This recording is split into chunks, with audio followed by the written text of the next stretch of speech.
علیکم، میں ہوں حسین بلغاری، آپ دیکھ رہے ہیں ABC اردو۔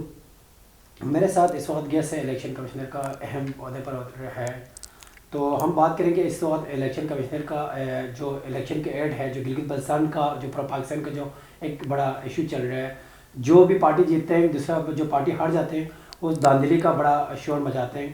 السلام علیکم سر، کیسے ہیں؟ ٹھیک ٹھاک ہے سر۔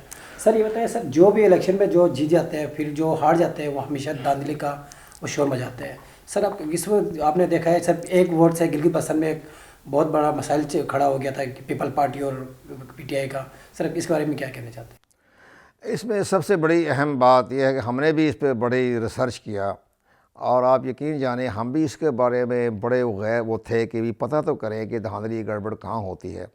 تو میں نے اپنے زمانے جب میں فیڈرل سیکرٹری تھا الیکشن کمیشن پاکستان کا، تو میں نے کافی پریزائڈنگ آفیسروں کو بلایا کہ آپ ہمیں بتائیں کہ کیسے یہ رزلٹ ہوا ہے، کس طریقے سے ہوا ہے۔ تو کسی پریزائڈنگ آفیسر نے ہمیں یہ نہیں کہا، تو انہوں نے کہا جی بڑے صاف ستھرے الیکشن ہوئے ہیں۔ میں نے کہا ٹھیک ہے چلے، کوئی کسی اعتراض نہیں۔ کسی نے کہا کسی پریزائڈنگ آفیسر ان کو دباؤ تو نہیں تھا، لیکن بہرحال انہوں نے ہمیں نہیں بتایا۔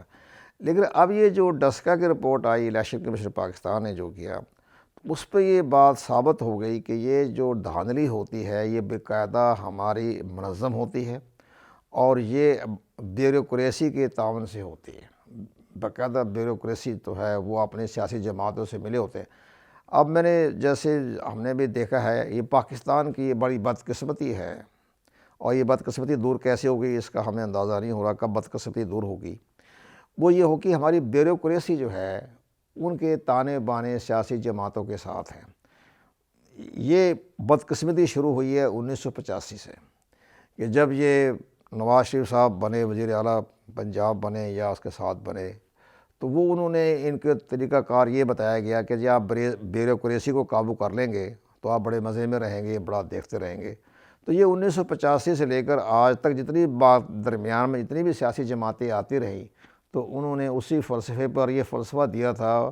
پنجاب کے گورنر جو تھے جیلانی صاحب، ملک غلام جیلانی، مرحوم وفات تو پا گئے، لیکن پاکستان کی بیوروکریسی کے بارے میں جو انہوں نے ایک فلسفہ دیا، انہوں نے سیاسی جماعتوں کو یہ کہا کہ آپ ان کے ساتھ آپ نہ رکھیں، ٹائی اپ کر لیں تو آپ کبھی بھی شکست نہیں کھائیں گے، جو مرضی کرتے رہیں۔ تو ہماری بیوروکریسی کا سب سے بڑا رول ہے۔ بیوروکریسی جو ہے یہ سیاسی جماعتوں کے ساتھ منسلک ہوگی، سے فائدے اٹھاتے ہیں، بے پناہ فائدے اٹھاتے ہیں، مالی فائدے اٹھاتے ہیں۔ ان سے جب یہ پوسٹیں بھی لیتے ہیں، پوسٹ کے درمیان میں جو کرپشن کرتے ہیں ان پہ کوئی ہاتھ نہیں پڑتا۔ اب ہماری قومی احتساب بیوریو نے بڑا اچھا کام کیا، جسٹس جاوید اقبال نے، لیکن ان کو ناکام کرنے میں ہماری بیوروکریسی۔ ایک تو یہ بات ہو گئی۔ دوسرے جو ہے کہ یہ تو ہماری سیاسی جماعتوں کے اندر، جیسے میں نے بتایا کہ ان کا انٹرا پارٹی الیکشن جو ہوتا ہے وہ نام نیاد ہوتا ہے، وہ ڈرائنگ روم ہوتے ہیں سوائے جماعت اسلامی کے، باقی ساری جماعتیں اپنے ڈرائنگ روم میں بیٹھ کے فیصلے کرتی ہیں۔ اب تحریک انصاف نے جو ابھی تک آپ حیران ہوں گے کہ ابھی تحریک انصاف نے ابھی تک اپنا انٹرا پارٹی الیکشن ہی نہیں کروایا۔ جب الیکشن کمیشن پاکستان نے نوٹس جاری کیا تو کیا جی کرونا آ گیا، تو کرونے کی وجہ سے ان کو ریلیف مل گیا۔ تو اس سب سیاسی جماعتوں کا یہ حال ہے، آصف علی زرداری کی پارٹی ہو یا بلاول صاحب کی پارٹی ہو یا مسلم لیگ نواز کی پارٹی ہو، یہ ساری پارٹیاں جو ہیں وہ انہوں نے اپنے مفادات کے تحت وہ ایک الیکشن کروا لیتے ہیں ڈرائنگ روم میں بیٹھ کے، اور الیکشن کمیشن کے پاس اختیارات نہیں ہیں کہ وہ ان کے آبزرو کرے یا ان کو چھان بین کرے یا جانچ پڑتال کرے۔ تو یہ سب چیزیں ہیں جب تک تو دور نہیں ہوتی۔ بتائیں کہ جو اس وقت الیکشن میں جو کوئی بھی وزیر آتا ہے یا کوئی منسٹر وغیرہ آتے ہیں، سر ان کی کوئی ایجوکیشن پر غور کیوں نہیں کیا جاتے؟ الیکشن کمیشنر ایسے بھی لوگ بھی ہیں جس کو اپنا نام لکھنا نہیں آتے، وہ منسٹر بنا ہوا ہے، وہ سر قومی آگے کیا حل کیے جائیں گے آگے؟ جنرل پرویز مشرف صاحب نے جب اقتدار سنبھالا تو انہوں نے ایک قانون میں تبدیلی کی، اور انہوں نے کہا کہ BA جو ہے وہ قومی اسمبلی اور صوبائی اسمبلی یا سینیٹر بننے کے لیے انہوں نے BA کی شرط رکھی، اور لوکل گورنمنٹ کے الیکشن کے لیے انہوں نے FA کی رکھی۔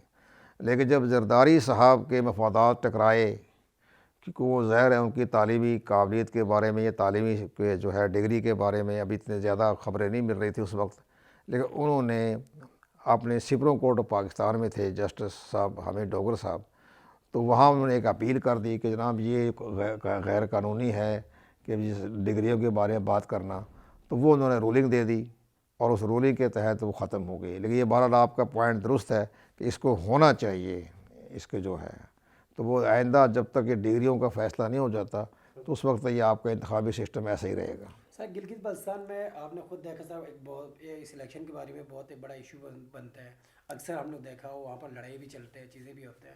سر کیا نصیب ہونا چاہیے کہ گلگت بلتستان میں کیا رول ہونے چاہیے کہ واقعی جو تعلیم نہیں ہے، ایجوکیشن نہیں ہے، وہ آزاد لڑکے آ جاتے ہیں، پیسے لگا کے آ جاتے ہیں، تو اس میں سر کیا میسج؟ اس قانون سازی کریں نا، اس پہ قانون سازی کر لیں کہ جو بی اے پاس ہوگا تو اسی کو الیکشن لڑنے کی اجازت ملنی چاہیے، جیسے کہ پرویز مشرف صاحب کے زمانے میں تھا، اس کی شک دوبارہ بحال کر دیں، اور انٹر پارٹی الیکشن جو ہے وہ الیکشن کمیشن کی زیر نگرانی کروا دیں، اور الیکشن کمیشن پاکستان کو اور زیادہ اختیارات دے دیے جائیں تاکہ انتخابات میں کوئی گڑبڑ کرے تو وہ بالکل اسی طرح فیصلے کر کے جیسے ابھی فیصلے کر رہے ہیں تو کو نااہل بھی قرار دے دیں، سزا بھی دے دیں۔ یہ سب سے بڑی اہم بات یہ ہوگی کہ الیکشن کمیشن کو مضبوط کرنا پڑے گا، ان کو اختیارات اور دینے پڑیں گے۔ ABC اردو